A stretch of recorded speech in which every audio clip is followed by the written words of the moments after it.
पूर्व मुख्यमंत्री हेमंत सोरेन की पत्नी कल्पना सोरेन गांडेय से जेएमएम की उम्मीदवार होंगी। जेएमएम ने इसका ऐलान कर दिया और जेएमएम की इस घोषणा पर बीजेपी ने जोरदार चुटकी ली।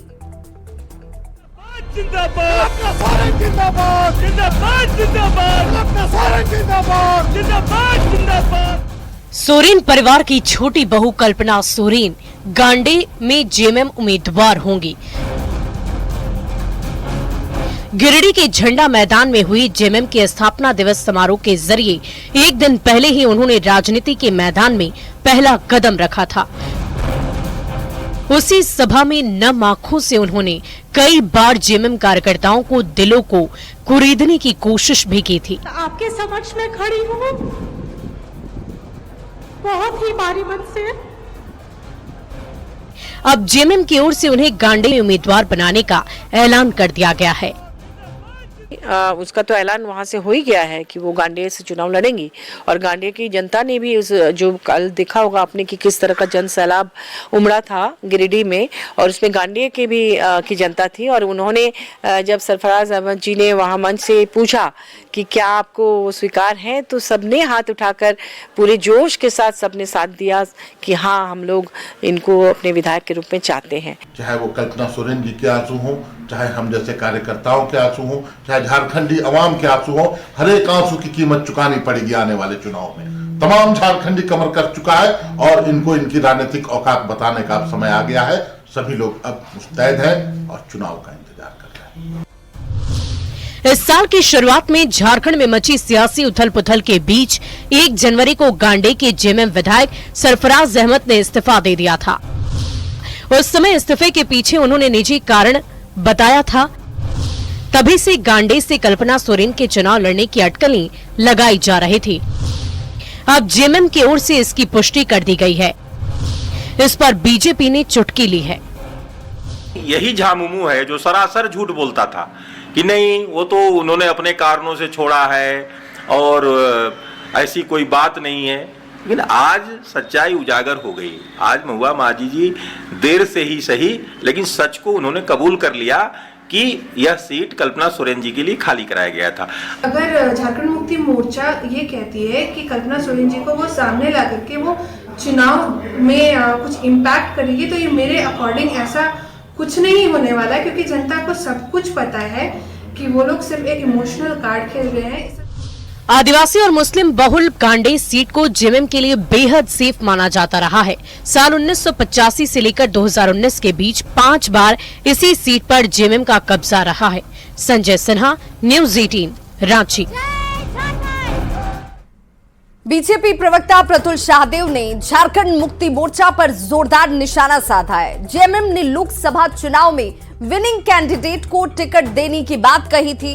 इस पर चुटकी लेते हुए प्रतुल शाहदेव ने कहा कि जेएमएम के पास विनिंग कैंडिडेट ही नहीं है तो भला वो किसे चुनाव में उतारेगी। पर जिस पार्टी का कैंडिडेट चुनाव जीतने का सबसे ज़्यादा भरोसा दिला सकते हैं उनको दिया जाएगा। मैं उस मीटिंग में थी, मैंने देखा कि तमाम बड़े लीडर्स सभी पार्टीज़ के जो हैं, उसमें ममता दी से लेके माननीय सोनिया जी से लेके अरविंद केजरीवाल जी, उद्धव ठाकरे जी और सब लोग थे। तो उन लोगों का कहना यही था कि जहाँ जिस प्रदेश में जो कैंडिडेट जिस पार्टी का है और उससे वो जीत का एकदम ज़्यादा भरोसा दिला सकते हैं, उनको मिलेगा। तो इनके पास तो उम्मीदवारों का टोटा है। हमें तो ये खबरें मिल रही हैं कि उम्मीदवार चुनाव लड़ने से परहेज कर रहे हैं, क्योंकि प्रचंड सुनामी चल रही है मोदी जी के 400 पार के नारे के समर्थन में। तो जिस गठबंधन के पास उम्मीदवारों की कमी हो, लोग चुनाव लड़ने से भाग रहे हो, और भागे भी क्यों नहीं, डूबती नाव में सवारी करना कौन चाहता है। तो ये इसी तरीके के बहाना बनाते रहेंगे। 14-0 झारखंड में कोई दूसरा ऑप्शन नहीं है। झारखंड प्रदेश कांग्रेस अध्यक्ष राजेश ठाकुर ने बीजेपी पर निशाना साधा है। रांची में उन्होंने कहा कि कांग्रेस नेताओं को शामिल कराकर बीजेपी उम्मीदवार बना रही है और अपनी पीठ थपथपा रही है। पर भ्रष्टाचार की दुहाई देने वाली बीजेपी भ्रष्टाचार के आरोपी को क्यों अपनी पार्टी में ले रही है, ये भी जवाब देना होगा। भारतीय जनता पार्टी आप कह रहे हैं कि पहले घोषणा कर दिया, तो बाकी सीटों पे क्यों नहीं कर रही? क्यों उम्मीदवारों का इंतजार करती है? क्यों हमारे यहां से उम्मीदवार ले जाकर के लड़वाती है? अगर कोई भ्रष्ट है तो उसको आप अपने यहाँ ले जाके क्यों लड़ा रहे हैं? क्योंकि आपको भारतीय जनता पार्टी ने भ्रष्टाचारी जनता पार्टी बनाना है। आज कितना दुख होता होगा अटल बिहारी वाजपेयी जी को जब वो देखते हों कि ऐसे ऐसे लोगों को शामिल करा करके भारतीय जनता पार्टी को भ्रष्टाचारी जनता पार्टी बनाया जा रहा है। चाईबासा में बूथ स्तरीय कार्यकर्ता सम्मेलन के साथ ही बीजेपी ने इलेक्शन कैंपेन का भी शंखनाद कर दिया है। बीजेपी प्रत्याशी गीता कोड़ा की जीत सुनिश्चित करने के लिए प्रदेश बीजेपी अध्यक्ष बाबूलाल मरांडी ने कार्यकर्ताओं को कई टिप्स भी इस दौरान दिए हैं।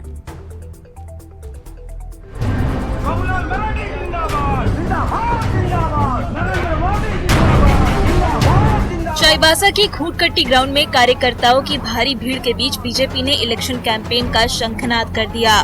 बीजेपी उम्मीदवार गीता कोड़ा की मौजूदगी में पार्टी के प्रदेश अध्यक्ष बाबूलाल मरांडी ने कार्यकर्ताओं को जीत का मंत्र दिया और कहा कि सिंहभूम में जीत के साथ ही केंद्र में तीसरी बार मोदी सरकार की वापसी तय है। पश्चिम सिंहभूम का जो लोकसभा क्षेत्र है इसको हमें धूमधाम से जीतना है और काफी वोटों के अंतर से हमें इस सीट को जीतना है ताकि देश के प्रधानमंत्री नरेंद्र मोदी जी फिर एक बार देश के प्रधानमंत्री बने। उसमें से आपके सिंहभूम क्षेत्र का भी योगदान हो, यहाँ से भी कमल खिले, इसकी हम सब लोगों को मेहनत करना है, सबको प्रयास करना है। बीजेपी की परंपरागत सीट मानी जाने वाली सिंहभूम में पिछली बार मोदी लहर के बावजूद कांग्रेस उम्मीदवार गीता कोड़ा ने जीत दर्ज की थी और तब बीजेपी प्रत्याशी लक्ष्मण गिलुआ हार गए थे। इस बार गीता कोड़ा ने कांग्रेस छोड़कर बीजेपी का दामन थाम लिया और कुछ दिन बाद उन्हें बीजेपी प्रत्याशी बनाने का ऐलान कर दिया गया।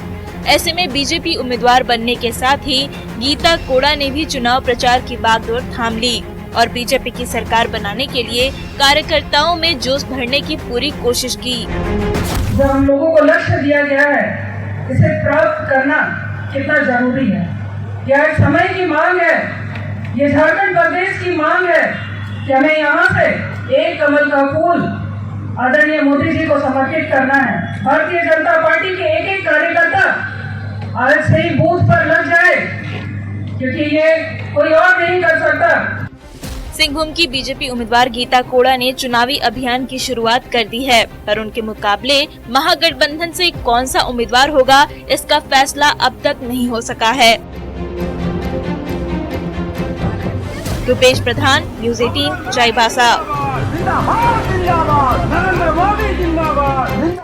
मोदी परिवार पर जेएमएम ने जोरदार निशाना साधा है। जेएमएम प्रवक्ता सुप्रियो भट्टाचार्य ने प्रेस कॉन्फ्रेंस किया और कहा कि भ्रष्टाचार की बात करने वाली बीजेपी ने कोड़ा से आखिर हाथ क्यों मिला लिया। उन्होंने दावा किया कि आने वाले चुनाव में झारखंड की जनता बीजेपी को करारा जवाब देगी। के लोग आपको तो गर्व से कहना चाहिए कि अंबानी मेरे परिवार के लोग, तो आप छुपा क्यों रहे हैं? क्योंकि हम जानते हैं कि आपके परिवार के लोग जिन्होंने कभी गुल्ली डंडा नहीं खेला, वो भारत का जो सबसे धनी स्पोर्ट्स अथॉरिटी है, स्पोर्ट्स बॉडी है, उसका सर्वे सर्वा बनकर बैठा है। गठबंधन का स्वरूप हम लोगों का झारखंड में पूरी तरह से साफ हो गया है। जैसे ही अधिसूचना जारी होगी इसकी औपचारिक घोषणा होगी। राज्यसभा का भी चुनाव होना है, हम एक साथ मिलकर राज्यसभा भी लड़ेंगे। एक लड़ने वाला परिवार और एक डरने वाला परिवार।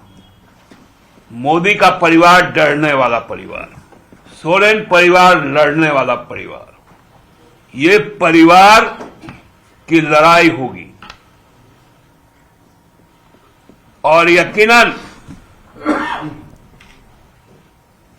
जो जनता का परिवार होगा इस निर्वाचन में वो